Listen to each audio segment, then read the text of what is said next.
Jemaat yang terkasih, selamat pagi dan salam. Narasi kita memberikan judul Rasul-Rasul dilepaskan dari penjara.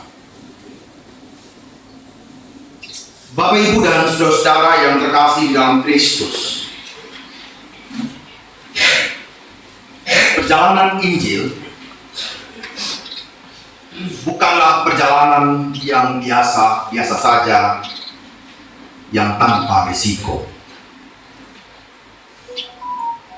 Tetapi ada dalam berbagai macam risiko yang mau tidak mau para penginjil, terutama para rasul, harus berhadapan pada pilihan bahwa mereka ada di bawah kekuasaan,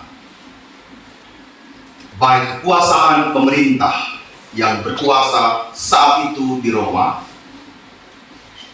maupun seluruh mahkamah agama Yahudi, para ahli Taurat, Saduki, Farisi, yang begitu kuat dalam tatanan hidup keagamaan. Persoalan yang dihadapi saat ini adalah bagaimana imam besar dan para pengikutnya, bahkan orang-orang Saduki, ingin sekali memenjarakan dan membatasi seluruh ruang gerak dalam pemberitaan Injil. Siapakah orang-orang Saduki itu? Orang-orang Saduki adalah salah satu kelompok agama Yahudi pada zaman Perjanjian Baru. Mereka sudah hidup di sana dan memiliki karakternya sebagai berikut. Yang pertama, orang Saduki itu adalah para imam-imam dan bangsawan dari orang-orang Yahudi. Mereka punya kelompok itu. Mereka hidup dengan menekankan pada hukum Taurat dan ritual keagamaan. Dan yang paling utama dalam pertentangan dengan ajaran Kristus adalah mereka tidak percaya kepada kebangkitan. Orang-orang Saduki tidak percaya pada kebangkitan orang mati, yang merupakan keyakinan penting dalam agama Yahudi pada saat itu. Sehingga tidak mudah bagi orang-orang Saduki untuk menerima pemberitaan firman Tuhan. Kenyataan yang terjadi pada saat itu bahwa para rasul dalam kabar baik itu juga mengabarkan tentang kebangkitan Kristus. Tidak ada pilihan lain bagi mereka selain memenjarakan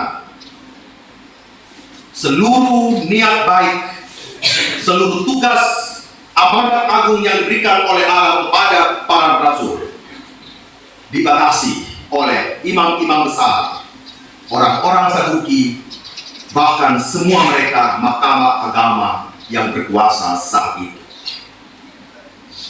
Bapak, Ibu, dan saudara-saudara yang terkasih, realita masa lalu ini tidak bisa kita ingkari, bahwa apa yang dilakukan oleh para rasul, bahkan para pendahulu pemberita Injil, mereka berada pada risiko yang tidak mudah. Pada minggu lalu, anak dan remaja jemaat Manupara melakukan perjalanan jejak-jejak Injil yang ada di kota Waingapu ini. Jalan dari Manupara pergi ke GKS Kameniru jalan kaki. Sudah keloe semua. Ya, tapi aura paling depan dia, ya. Begitu aura paling depan. Anak SMA sampai di Kalu sudah Pak Pendeta panggil semua vikaris naik oto. Ya, tapi anak-anak kecil ini semangat sekali sampai di Kameniru sana. Ya, tapi Bapak Mama percaya sudah jalan sama anak, semua toko orang singgah. Itu kan ya, itu resiko sudah ya. Resiko bagi seorang pembimbing remaja.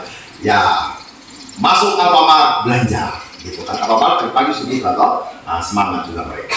Tetapi yang luar biasa adalah semangat mereka untuk mengenal jejak-jejak Injil di Kameniru.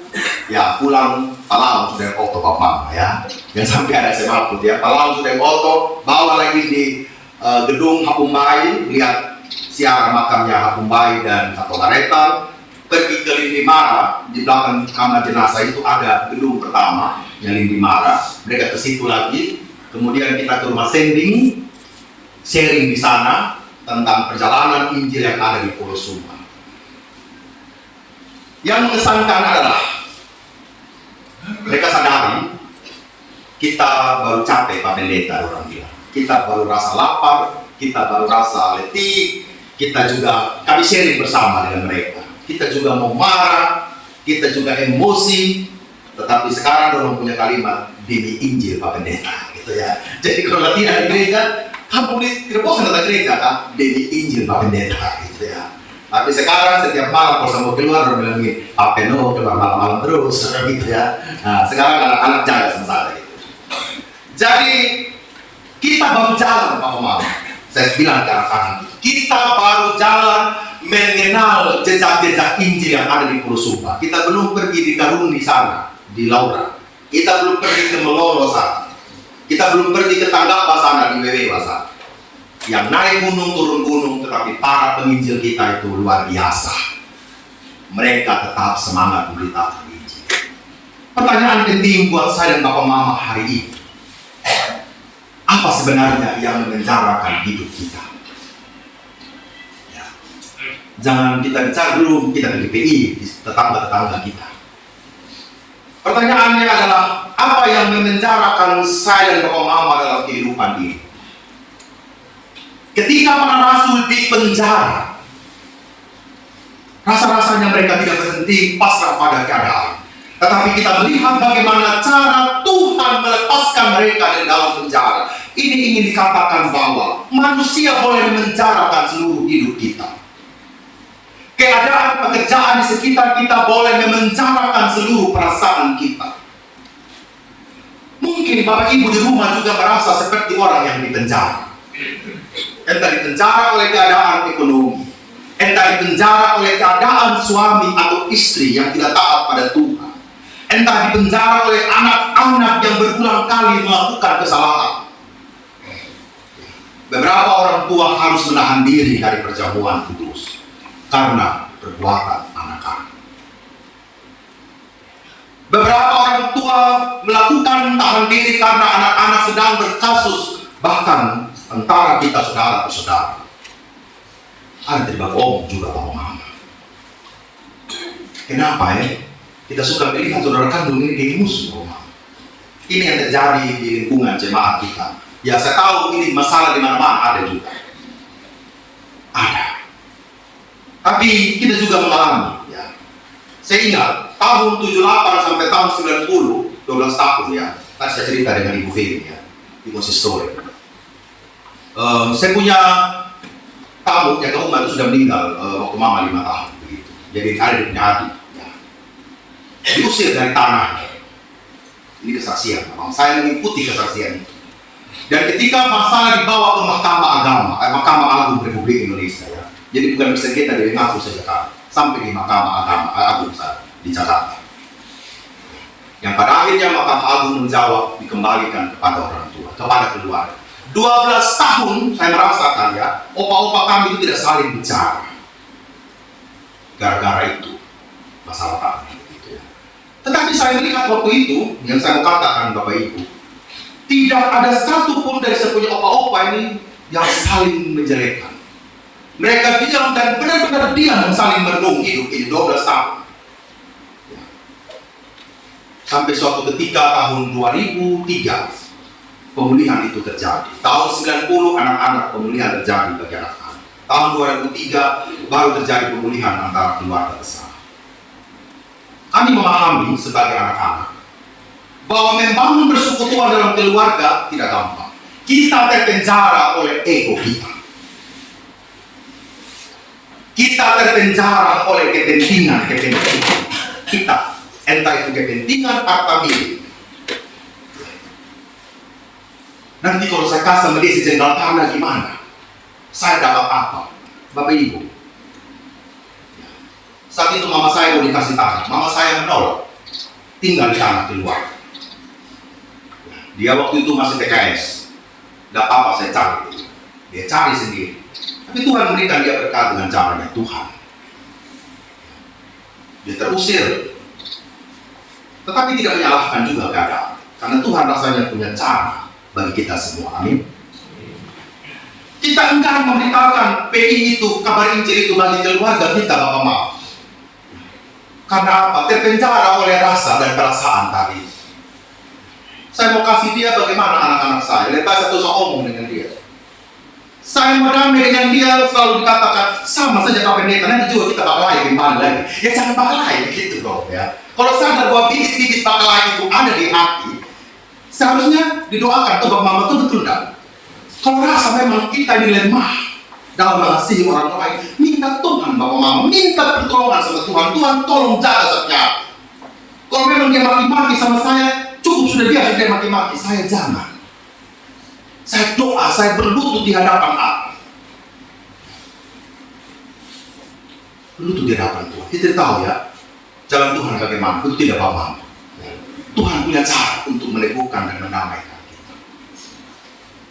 Di tempat kerja kita juga terpenjara karena apa? Perasaan dengan atasan, perasaan dengan rekan kerja, sehingga kadang-kadang ya kalau kita melihat yang korupsi, kalau kita melihat yang huru-hara di kantor, di tempat kerja tipu-tipu, kita harus tinggal saja. Iya saja. Tidak bisa Pak Mama. Kita harus memberitakan firman Tuhan. Ya, kami pun sebagai pelayan bukanlah orang yang sempurna. Butuh juga kabar baik itu dari Bapak Ibu sekalian yang meneguhkan kita semua. Tidak bisa kita juga sebagai pelayan mengatakan, saya begini sudah saya tukang marah memang. Ketika majelis, ketika jemaat kasih masukan, kita bukan malah mendengarkan, tapi malah melawan. Pembelajaran juga buat kita, para pelayan, saya, Pak Vikaris, Ibu Lesi, dalam belajar nanti ke depan banyak masalah kok ada. Kita tidak bisa membatasi kabar baik itu hanya karena kita egois, Bapak. Hanya kita mementingkan kepentingan diri sendiri. Jadi emosional kita terpenjara, spiritualitas kita juga terpenjara. Kita tidak mau lagi pergi gereja karena apa? Kita marah sama Tuhan. Kita tidak mau lagi ke gereja karena kita mengatakan, sama saja. Kita pergi gereja juga Tuhan ini kayaknya hukum terus sama saya. Tidak bisa juga Pak Mama. Apakah Tuhan mau memenjarakan kita semua? Rasanya tidak. Amin. Keselamatan di kayu salib itu sebenarnya adalah sebuah pembebasan. Dan kalau bebas harus sakit Pak Mama tuh, betul enggak? Seorang bayi saja mau keluar dari rahim sakit, ya kan? Apalagi kita yang berjalan di tengah-tengah dunia ini yang sudah rawa payah ini, mau keluar dari harus sakit Pak Mama. Kita direndahkan oleh orang lain, betul tidak ya? Kita dikucilkan oleh orang lain gitu ya. Ya pokoknya bagus kita nama gitu ya. Kita tidak ada baik-baiknya, betul enggak? Kita kadang tidak ada baik-baiknya, ya sudah kita terima semuanya. Bahkan kita juga bisa terpenjara dengan alasan-alasan yang tidak kuat. Tetapi firman Tuhan dalam nas pembimbing, dalam petunjuk hidup baru menegaskan kepada kita, dalam kesesakan ada Tuhan yang menghampiri hidup kita. Oleh karena itu, mari dalam perjalanan seluruh kehidupan kita, tidak ada satu hal pun yang mampu untuk mempenjarakan kita. Jikalau para murid mampu dilepaskan oleh Tuhan dalam kepenjaraan mereka, saya percaya juga Bapak Ibu di sini mau dilepaskan dari penjara-penjara yang kita buat. Kita akan menyiapkan hati bagi perjamuan kudus. Kita memohon